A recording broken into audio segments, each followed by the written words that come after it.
नमस्कार दोस्तों।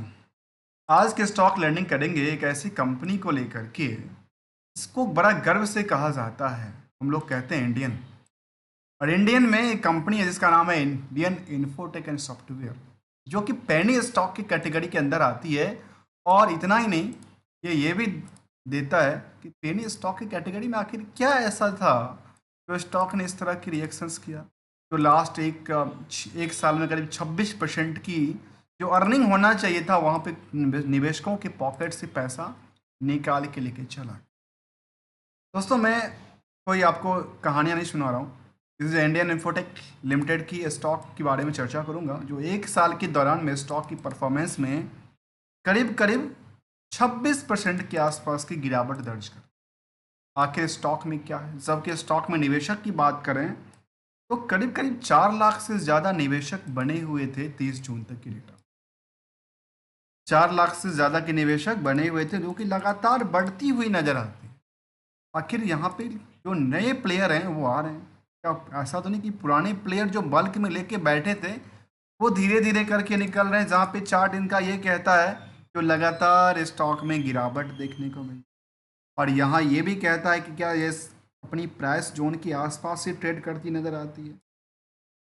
Same price zone के आसपास कई दिनों से स्टॉक ने क्या किया हुआ है, अपनी ट्रेडिंग चलती नजर आ। लास्ट 6 महीने की डेटा की बात करूँ, चलिए, जो बुक वैल्यू से क्या कहता है, इसको कहते हैं अंडर वैल्यूड स्टॉक। इसको कहते हैं अंडर वैल्यूड स्टॉक। तो आखिर अंडर वैल्यूड स्टॉक की कुछ अहमियत है या नहीं है? जहाँ बुक वैल्यू कहता है 2 रुपये 15 पैसे का, फिलहाल ये बुक वैल्यू से हिसाब से देखा जाए तो प्राइस टू बुक वैल्यू करीब 0.67% ही इंक्रीज किया है।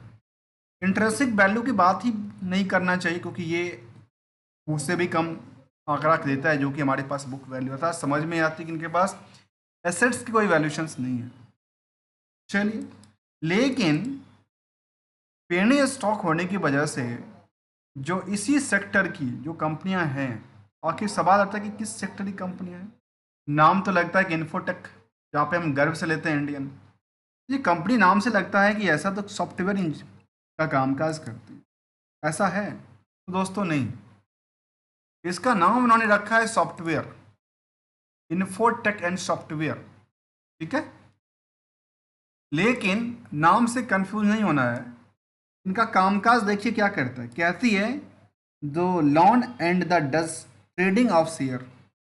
मतलब नाम से और कारोबार से कोई पता ही नहीं चल पाता है तो कंपनी कर क्या रही है। कहती है इन्फोटेक, हमें लगा कि ये सॉफ्टवेयर बनाने वाली कंपनी होगी। इसकी वेबसाइट्स को जरा विजिट करके देखें, कुछ ऐसा निकल के आता है वेबसाइट्स पर क्या क्या डाल रखा है। चलिए, यदि वेबसाइट कुछ इन्फॉर्मेशन दे दे तो शायद अच्छी बात है। कहती है इंडियन इन्फोटेक, जो कहती है कंप्लीट HRMS सॉल्यूशंस की बात कर। HRM क्या होता है मुझे नहीं पता। ये कहती है जो trusted by the world's best, और जो कि बड़ी बड़ी कंपनी है वहाँ पे इनके वेबसाइट्स में मेंशन है। तो मैंने सभी के लिए कामकाज करते हैं, जहाँ पे कहते हैं टोरेंट्स पावर के लिए, जैदूज के लिए, वरुणा के लिए, ट्रेडेला के लिए, सुविध सुदीवा के लिए, मतलब एस्टर्स पाइप को लेकर के, आदित्य बिरला ग्रुप्स को लेकर के, माइलेंस को लेकर के, सेटलर्स को लेकर के, बड़ी बड़ी कंपनी का उन्होंने नाम रखा है। और कहती है welcome to the Indian Infotech. और इनके पास क्या है? कहती है जो हमारे पास 14 साल का एक्सपीरियंस है, 12+ प्रोडक्ट हैं, कंट्री हम 7 कंट्री में काम करते हैं, और हमारे पास 2000 से ज़्यादा की हैप्पी क्लाइंट और कस्टमर की बात। कहती है यूनिक सेटिस्फैक्ट्री एक्सपीरियंस।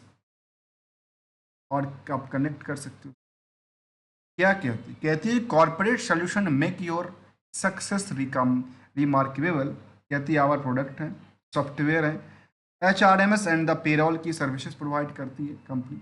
समझ में आए कि मैनेजमेंट सर्विस से है, लेकिन यदि मैनेजमेंट सर्विस है तो उनकी वेबसाइट्स पे वो क्या निकल के आ रही थी। जहाँ आजकल AI का ज़माना है, सब के सब AI पे पीछे कर रहे हैं काम। ये भी कहती है AI technology changing the game in the productions line को लेकर के, गेम को चेंज करने वाली ये सारी चीज़ें कहती है। अब कहते हैं एक्सप्लोरिंग अवर डाइवर्स रेंज की बात करते हैं ऑफ द सर्व इंडस्ट्रीज।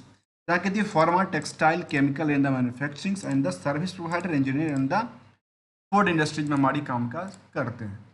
चलिए, जब करते हैं तो यहाँ पे कहती है जो हम तो ट्रेडिंग करते हैं, डज ट्रेडिंग ऑफ शेयर, जो भी है। इसके लिए पता है क्या करना पड़ेगा, इसके लिए सेगमेंट वाइज देखना पड़ेगा।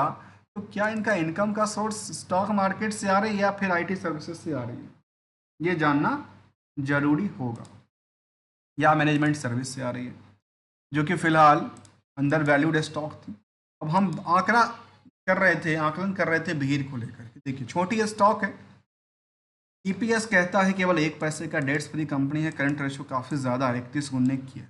यहाँ पे मुझे ना बड़ी सवाल उठती है, भाई ये करंट रेशो इतना ज़्यादा क्या है, क्या कर रखा है इनके एसेट्स का। इसके लिए हमें रिकन्सिलेशन करने की ज़रूरत पड़ेगी, केवल समरी डेटा पे हम नहीं चल सकते।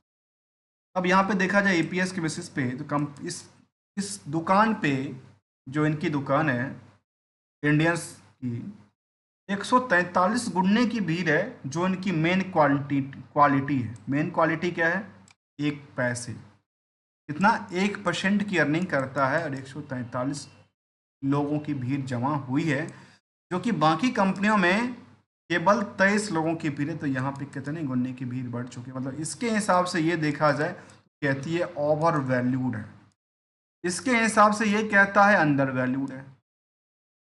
जबकि आरओसी कहता है 0.92%, आरओसी कहते हैं मतलब 1% से भी कम का आंकड़ा देता है। डिविडेंड का कोई ट्रैक रिकॉर्ड नहीं, हायर टू हायर की बात करें तो करीब 3 रुपये तक गया था, लोअर भी 1 रुपये 30 पैसे तक गया था, जो कि लोअर से थोड़ा सा टच करके फिलहाल अभी ऊपर ही सतह पे कारोबार करती नजर आती है, जहाँ चार्ट में हमारे सामने क्लेटे के साथ दिखती है, जो मार्केट में सेंटिमेंटली कहता है। अब सवाल उठता है कि प्रमोटर्स कहाँ गए बाबा। प्रमोटर के पास केवल 3% की होल्डिंग बची है, रेस्ट जो देखा जाए तो 170 करोड़ का शेयर है, और कितना का 182 करोड़ का मार्केट कैप।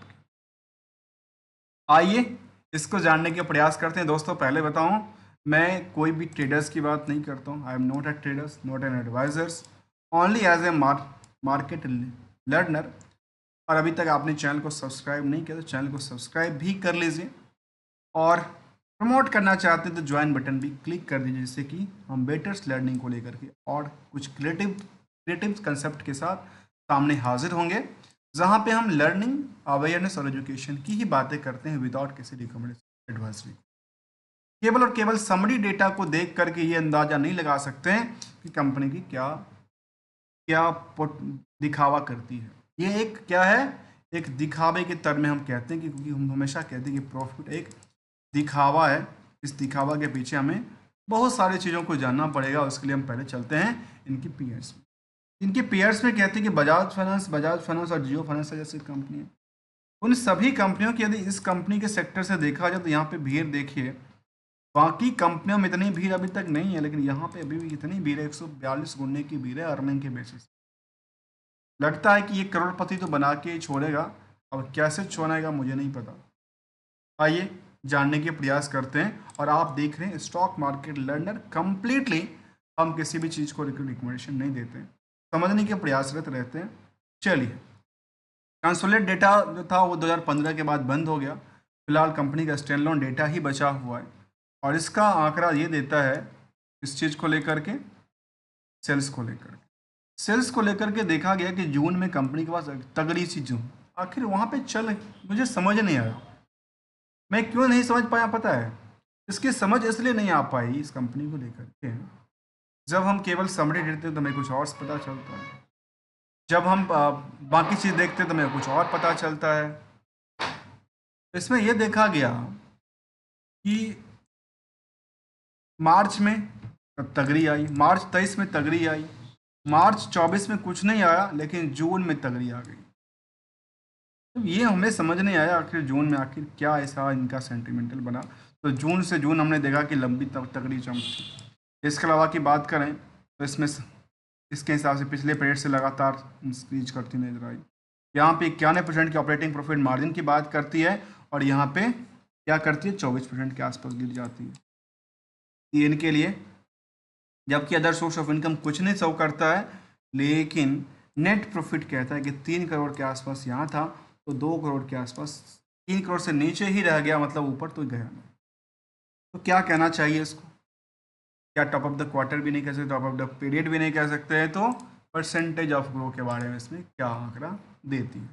देखिए दोस्तों, परसेंटेज ऑफ ग्रो को लेकर देखा गया तो कहती है जो रिवेन्यू में तो करीब 258% की उछाल आई थी, लेकिन बाकी सारे चीज़ों में, चाहे हम ऑपरेटिंग एक्सपेंसेस की बात करें 18%, बाकी देखा है तो 12% से लेकर के 71% तक की क्या करती है, गिरावट दर्ज कर लेती है। तो ये इसके लिए क्या था, एक सेंटिमेंटल अपडेट निकल के आया। और इसमें हमें तो खास करके समझ नहीं आया तो भाई इसमें एक पीरियड में कुछ हुआ नहीं। मार्च में काफ़ी अच्छा था सेल्स, और एक बार मार्च में नहीं हुआ, जून में हो गया सेल्स।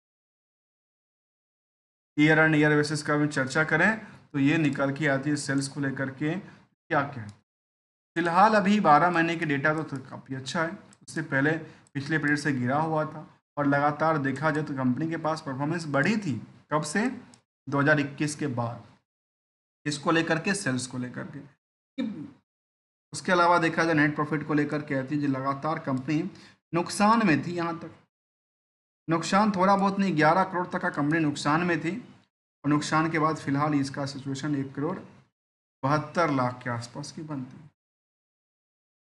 तो ये कह सकते हैं कि जो ईयर ऑन ईयर बेसिस पे कंपनी ने अच्छा परफॉर्मेंस किया है, लेकिन क्वार्टर ऑन क्वार्टर बेसिस में तो कोई पता ही नहीं चलता आखिर क्या करना चाहता है कंपनी।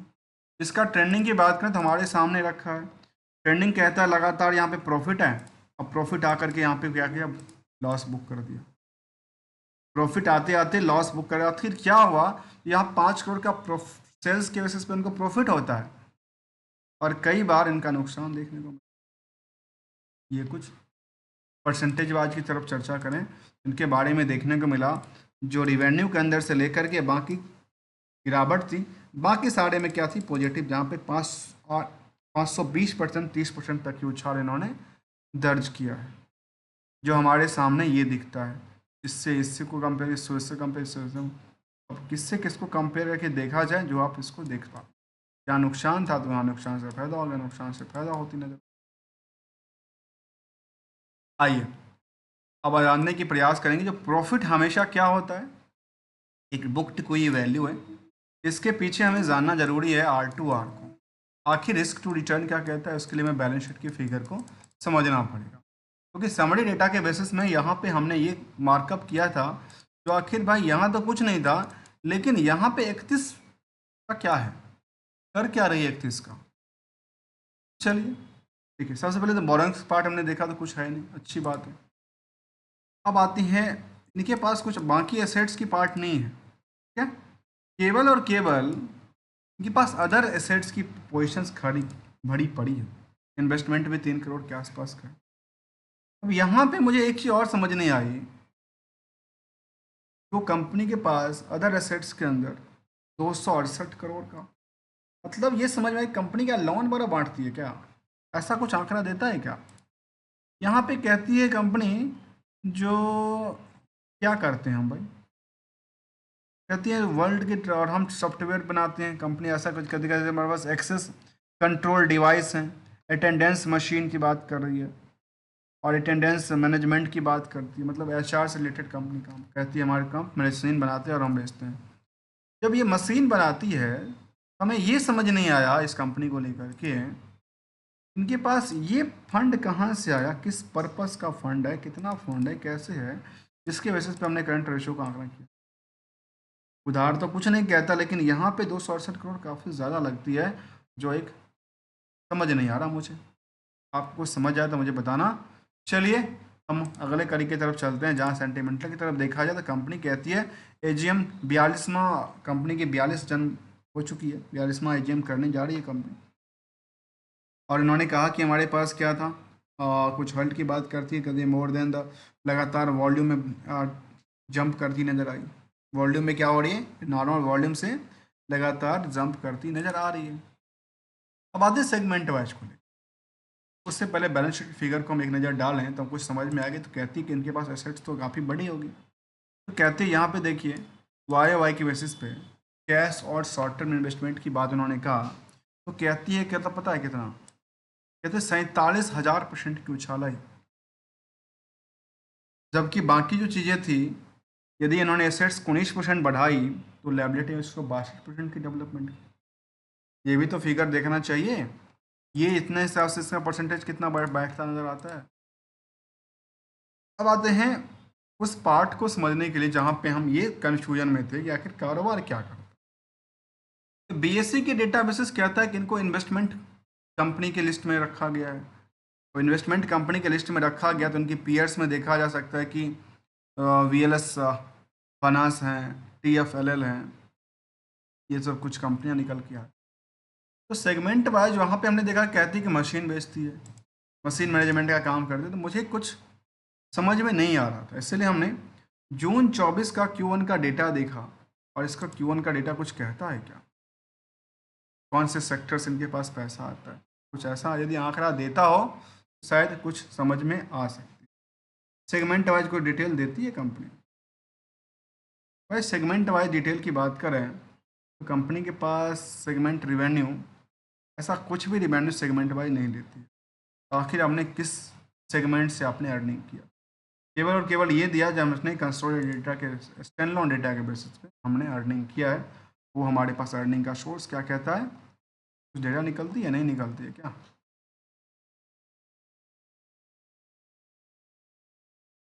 इसमें हमने पीएल तरफ देखा तो पीएल के बारे में ये कह सकते हैं, इसका पीएल तो देता है लेकिन पीएल में इंटरेस्ट इनकम की बात कर रही है। इंटरेस्ट इनकम के अलावा की बात करूँ तो इन पे डिविडेंड इनकम की बात भी नहीं है कुछ ऐसा। Sale of product including the excise duty की बात उन्होंने कहा, कुछ प्रोडक्ट को उनको सेल आउट किया था। स्टॉन एंड डेटा में कंसोलिडेटेड डेटा कुछ ऐसा जो जून तक का डेटा निकल गया उसमें कंसोलिडेटेड डेटा के हिसाब से स्टैंडअलोन डेटा में पिछले पीरियड में था नहीं, और वो कुछ सेल ऑफ प्रोडक्ट की बात उन्होंने किया जो कि उसके बेसिस पे इनका सोर्स बढ़ती नज़र आई। अब चलिए हमें अब तो समझ में आई कि आखिर ये फाइनेंशियल प्रोडक्ट की काम करते हैं, कुछ सेल ऑफ प्रोडक्ट की बात करते हैं। तो उसको सेगमेंट वाइज किस सेगमेंट से कंपेयर करना चाहिए वो आप डिसाइड करके देखिए। अब देखिए यहाँ पे कुछ बातों को और लेते हैं। यहाँ पे निवेशक की तरफ हम देखें तो निवेशक कहती है करीब करीब 4 लाख से ज़्यादा है, और 4 लाख से ज़्यादा तो कुछ बल्क डील भी होता नज़र आता है। 1 जुलाई को हुआ था, उसके बाद ऐसा कुछ देखने को नज़र नहीं आया। वैसे 1 जुलाई में जिन्होंने बाई किया है 1 रुपये 48 पैसे पर उन्होंने बाई किया, एक बड़ी ट्रेडर 65 लाख शेयर को लेते हैं और क्या करती है, बेचती भी है। 65 लाख लेती है और 37 लाख बेचती है, तो उनके पास अभी भी तो पड़ा होगा। 1 49 पर उन्होंने 1 रुपये के फायदे पे बेचा,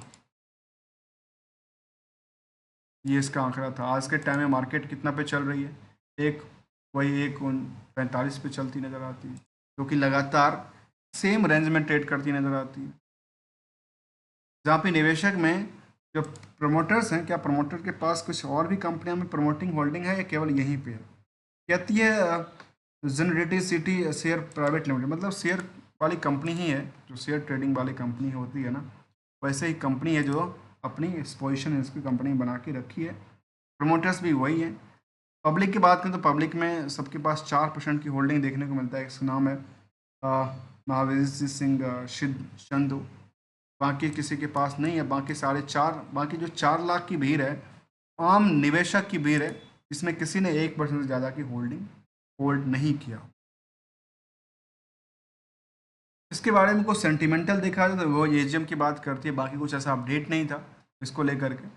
लेकिन एनालिसिस के पार्ट में कहती है, यदि हम इसको देखें तो कहती है जो कंपनी क्या मल्टी वैगर बना सकती है नहीं बना सकती है। देखिए दोस्तों अभी तक ट्रेंड दूसरा कुछ कहता नहीं है, लेकिन आप यदि ये फैक्ट के साथ चेक करते हैं कि अंदर वैल्यूड स्टॉक चाहिए, ऐसा पी का स्टॉक चाहिए, तो वो सब उसके हिसाब से सेटिस्फाइड मिल जाता है छोटा सा स्टॉक। इसलिए थोड़ा एक पूरे हिस्टोरिकल डेटा देखना चाहिए, उसका कुछ चीज़ों को समझना चाहिए। जहाँ पे कहती है कि ये सब डेटा निकल के आती है, उनके पास प्रमोटर्स होल्डिंग की बात करती है और बाकी सारी चीज़ों को लेकर के परसेंटेज ऑफ ग्रो की तरफ भी देखा जाए तो वो कहता है लास्ट 3 साल में कुछ हुआ ही नहीं, प्रॉफिट तो बढ़ाया लेकिन सेल्स नहीं बढ़ा, स्टॉक प्राइस सीजीआर नहीं बढ़ी, रिटर्न ऑन इक्विटी भी नहीं बढ़ा, तो आखिर क्या बढ़ा क्या नहीं बढ़ा। अब आते हैं इसको लेकर समझने की। यहाँ पे वॉल्यूम लगातार चल रही है, वॉल्यूम में देखा कि यहाँ पे बल्क डील भी होती नज़र आती है, इसकी वजह से वॉल्यूम में क्या होती है, लगातार उछाल देखने को मिलती है। आइए निवेशकों को क्या मिला जो 4 लाख से ज़्यादा निवेशक है कंपनी में, उनको मिला क्या? एक साल में हाथ में 26% से निकल गया, 5 साल में करीब 736% आया। वो कैसे? कि यहाँ पे प्राइस काफ़ी छोटा था, मार्केट ने यहाँ पे एक अच्छी रैली बनाई। अब जिन लोगों ने मान लेते हैं यहाँ पे लिया, यहाँ पे लिया, उन्होंने बेचा भी होगा सेंटिमेंटल की वजह से, यहाँ बेचा होगा।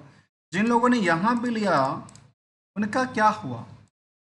उनको या तो डिस्काउंट करके बेच रहे हैं स्टॉप लॉस के साथ, या फिर अभी तक उनके पोर्टफोलियो में है, तो आखिर उनकी वैल्यूशंस क्या है? तो वैल्यूशन में देखने को मिला पिछले 5 साल के डेटा में 770% तो जंप करती है, लेकिन यदि कंपेयर करने के टाइम पे इसको यहाँ से लेकर के कंपेयर कर दिया जाए तो शायद कितने गुने की गिरावट है वो आप अंदाज़ा नहीं लगा सकते। जिनके पास होगा शायद उनको ज़्यादा पता होगा।